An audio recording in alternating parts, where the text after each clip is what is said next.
Welcome back to the Inner Circle. I'm Tyler Phillips. Yeah, I'm Ben. And I'm Lawrence Algie.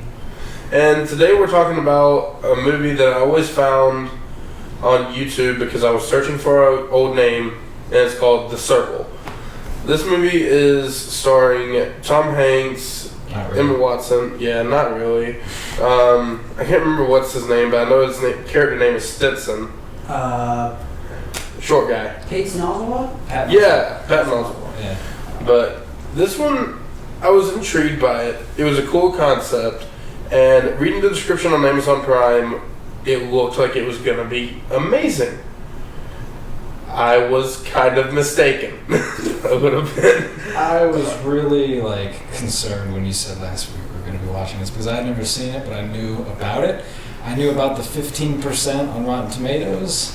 Oh, yeah. I didn't even notice about that. Yeah, that's a thing. That's bad. Yeah, especially for a Tom Hanks Emma Watson movie, you'd think that would be golden pair. Yeah, there were no, apparently, outside of LA and New York, apparently there were no critic screenings for this movie. Really? Yeah. It was they tried to keep it.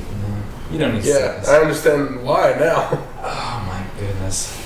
But, so to start the movie off, it's Emma Watson's character is in a bad situation. Her dad has MS, and she's just having a tough time. Well, she gets a job interview at this company called The Circle. And The Circle has a lot of technology aspects to them, and they're like a social media thing. I don't even know what they are. I was never sure what they did. That's another thing. You're never sure what they are. They're kind of like a tech company, but also a social media company. Yeah. So it's I imagine it as Google meets Facebook. Yes. Because they mentioned that everybody has a Circle account. They're making these cameras that they can put anywhere, and that's the start of it. But they also monitor, so I'm guessing it's Facebook, Google, and NSA.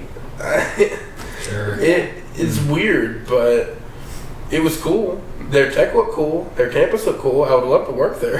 Yeah, this is amazing. Yeah, really slick production design. Oh yeah, easy. Location and everything. Yeah. It was definitely well planned out. And this company is the head of it is Tom Hanks, and he's showing up all these new technologies. I feel like that's his only purpose for this movie. Oh yeah. Show off what's new and be just head guy, because he does nothing else for this whole movie. Nope. He is a very charismatic actor, and he was kind of flat because he had nothing to work with. He didn't have a character. Nobody had a character in this movie. Honestly, no. Can we just get into critiques? Because this movie, it didn't even feel like a real movie to me.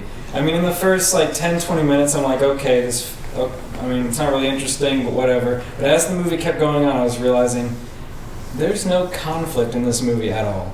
It's like they start setting up the ideas of, there's too much, not enough privacy, Mm-hmm. too much, we're looking too much at what people are doing and stuff. But even that, it didn't feel real because all these people were we're told billions of people are yeah, we like The Circle, we like this, and everybody was like a cartoon. That and they never build with it. I mean, they're there's not enough privacy, but they never go anywhere with that. You never actually see that there's not enough privacy anywhere. Yeah, there's no tension, there's no build-up. It definitely, I don't know how to put it. It's it was intriguing to me, and I was getting into the movie. I was okay, this one character, the black guy who plays in the new Star Wars movies, Boyega. He was being an interesting character, and I was okay, he's setting up for a rebellion, blah blah blah. Yes. He had a character, seriously, that his real character, the person he really was, went off the grid, and he's actually acting as a double agent or something. I was that's cool. Yeah. We're never going to touch it. Yeah, all those ever shots, again. They had so many shots of him, when Emma Watson was up on the stage, you have him over here, and he's just watching her ooh, he doesn't approve of this, he's against this whole thing. Does nothing. At the we're not in spoilers yet, but let's just say the finale, he does a thing, and it's off screen, and where he does, okay, I did this thing I told you to do, and that was his whole purpose. Yep. That was his entire purpose in the movie. And, I mean, they were setting it up. I was interested. And we're just going to jump into spoilers here because at the end, in the end, it's just literally Emma Watson saying, hey, guys, we're going to leak all of your stuff now. You don't have the privacy.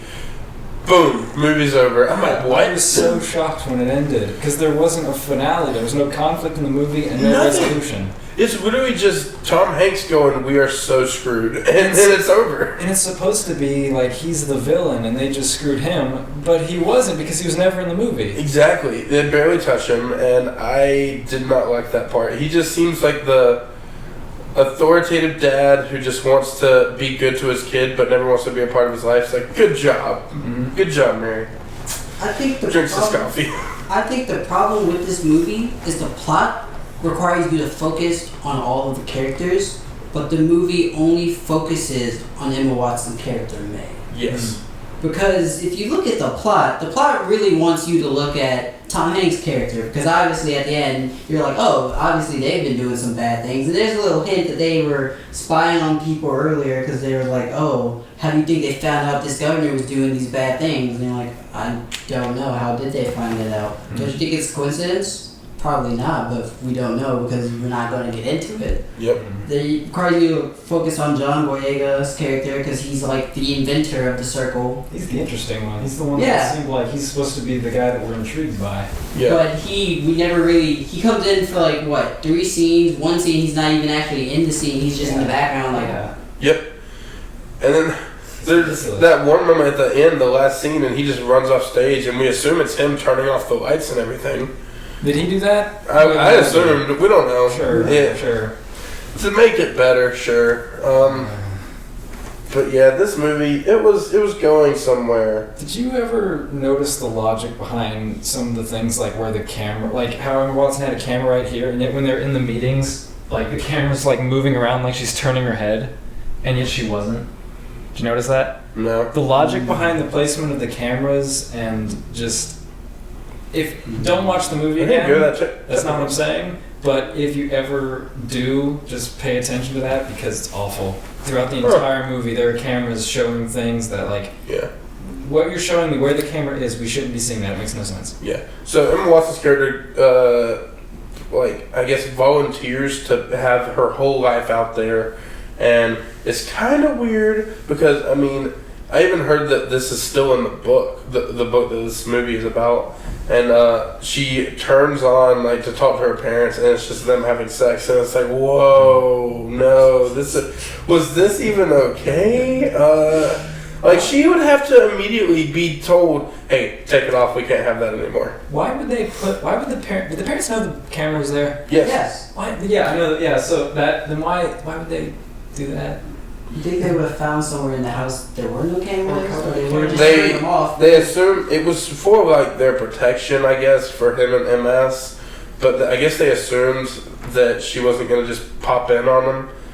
Because she had popped in on them before, but I don't know. You still think they would have turned it off? Because obviously they know how to turn them off. Because later on they're like, oh, you turned your cameras off. They're like, yeah, we're not into this. You think they would have just turned the cameras off if they knew you're about to... your daughter can just pop up at any time. Yeah.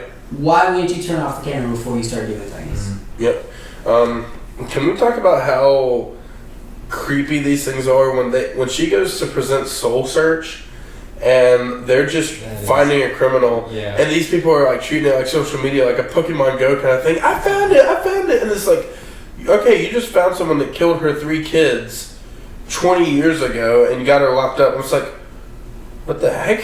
Yeah, that whole scene was just kind of melodramatic because, just the way... Did you notice how... This is another thing I'm talking about with the camera placement. Did you notice how when that woman that they found was running away, they're like, stop her, and there's just people filming her running by and they didn't do a thing? Exactly. It was more like just a contest or something. I hate it. That's why it didn't feel real. These people, everybody's in support of this. Like, she sends out, find this criminal, and everybody's like, yeah, we'll find her. Hey, May, I'm here. And I think this is... First off, how did they know when this person, where were they? When the criminal... In a lodge room or something, when this person was like, hey, I found... How did they know to specifically cut to this person's camera, in the world, to put her camera up on the screen? I guess it was analyzing each of the pictures, and it was like, here, this is the person... We're going to cut to their specific feed. They didn't have a picture of her yet, though. She just had the camera set on her face saying, hey, I think I found her. And how did they know? I have no idea. The whole thing... I should have made a list because I was like in my head watching the movie. I'm like, that doesn't make sense. That doesn't make sense. That doesn't make sense. It's just filled with stuff like that. And I need to briefly touch on that scene where he drove off the bridge. Yeah, I'm going to go there. The friend, he was being chased by so many people, and I hate it because he was just trying to be himself. And like, what the heck did he do? He went hunting. Yeah. It was stupid. Yeah, that scene where he comes and he's like, I didn't want to call you. I wanted to see you in person. People are telling me I'm a deer killer. That is some of the worst acting I've ever seen. Yeah. His line delivery was so bad in that scene. I mean, being from the South, deer killer? No, it's just you went hunting. Like, we see that all the time. I know, I don't understand. So, it was really just, like, so confusing to me. I don't get it, and I don't get why he was running away from it. I don't get why people were chasing him. I like how when Emma Watson goes kayaking alone at night, there just happens to be a camera right there when she went by it. That's just another thing in my head. I have a list in here. There's just so much stupid stuff. Because apparently that's how the government is tracking everyone. Mm-hmm. But, this movie's a mess.